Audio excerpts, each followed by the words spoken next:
Bob Mills Weather Center, meteorologist Hannah Scholl.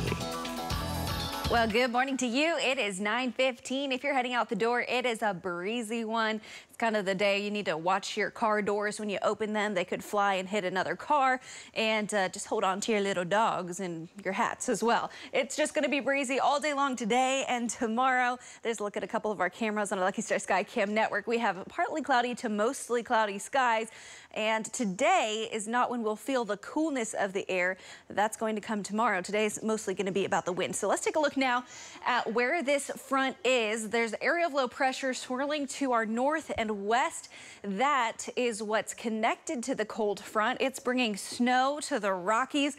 It's bringing rain to Nebraska, South Dakota. We're not going to see much in the way of rain, but some people in northeastern Oklahoma could see a few drops, and I'll show you those zones coming up in just a second. But again, the main story is going to be the wind, both in front of and behind the front as it moves through. So today, this is what we're dealing with as far as rain goes. A line of storms develops overnight tonight into Friday morning, and mostly I think northeastern Oklahoma are the people who are going to deal with this, and we could see quarter-sized hail up to 65-mile-per-hour wind gusts, so low-end severe weather. Out ahead of the front, we see wind gusting up to 40, 45 miles per hour. Behind the front, we see even 50-plus mile-per-hour gusts, especially in the Panhandle and northwest Oklahoma. That's really going to ramp up our fire danger because that's one of the places that hasn't seen rain in quite a while.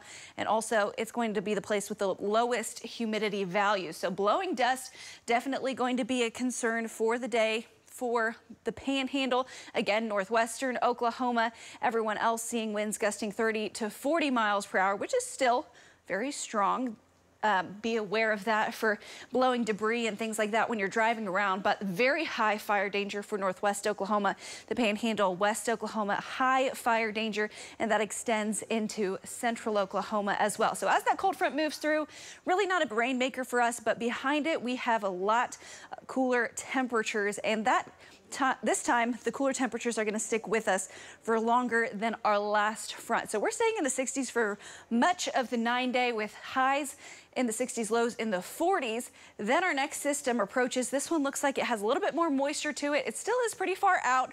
Some data disagrees on whether we get a good bit of rain or not. I'm hoping for the rain because all across Oklahoma, I know Oklahomans are hoping for the rain as well. 65 degrees is your current temperature. Winds gusting up to 25, 30 miles per hour. There's your temperatures all through the state. Low, mid, upper 60s to start off your day.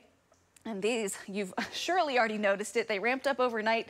Last night, we've had winds upwards of 40 miles per hour, and this is going to stick with us all day long. Gusts upwards of 30 miles per hour, currently close to 40. So out in western Oklahoma, southwest Oklahoma, upper 80s, low 90s, real hot. We got upper 70s, low 80s for everyone else. Tonight, tomorrow morning, highest chance for seeing rain is going to be in northeast Oklahoma, but it does extend into central Oklahoma towards the back end of that line of storms that's expected to develop. And a few of those storms could be strong to severe quarter-sized hail, 65-mile-per-hour gusts. Overnight tonight, mid, upper 50s out ahead of the front, 40s behind it, and then tomorrow afternoon, mid upper 60s and even some low 60s in the Panhandle. It is much cooler for the day tomorrow, and then on Saturday morning, we're waking up feeling like the low 30s and upper 30s all through the state. So it's going to be a cold one to start off the day on Saturday, which of course is also the National Weather Festival and the eclipse. If you want to go outside and see some of that, we got a lot of sunshine for your weekend. It's feeling very fall-like, but of course, remember the jacket in the morning. We got much more for you after this.